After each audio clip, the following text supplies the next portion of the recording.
What's up, winners? Today I'm going to be tackling the topic of emergency funds, and I'm going to be doing it as quickly and simply as possible. So let's get into it.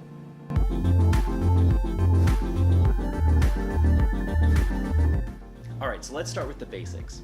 An emergency fund is a store of money that you set aside ahead of time for unforeseen financial events like a job loss or a medical emergency. It's basically a financial safety net that protects you from the unexpected. One important element of emergency funds is that they're liquid, meaning that you don't have to make any complicated transactions or sales to access the money. A simple savings or money market account at your local bank or credit union is a great place to hold your emergency money. And the magic question everyone always asks about emergency funds is, how much do I need? And the answer may vary a bit depending on which expert you ask, but the general consensus is about 3 to 6 months worth of living expenses. Having an emergency fund in this range should both give you enough money to live on while seeking employment in the event of a job loss, and also a solid cushion to pay deductibles and copays in the event of a medical emergency.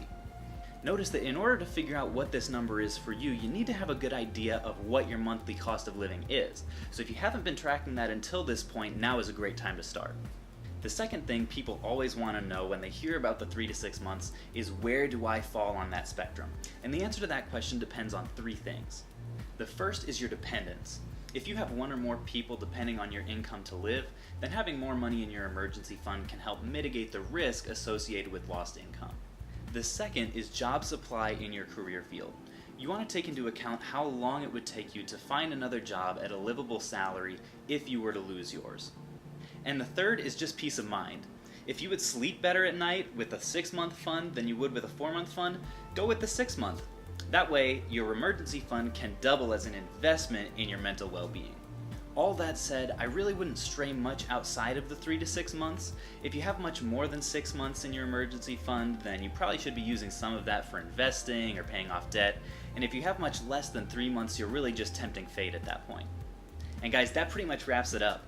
Once you have an emergency fund, you'll be able to run full speed at your other goals of saving for retirement or tackling debt or planning vacations or whatever other financial goals you may have, all while knowing that you have a financial safety net in place.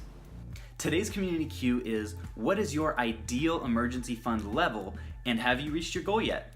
Guys, thank you so much for watching, and if you have been putting off saving for your emergency fund, please do yourself a favor and start now.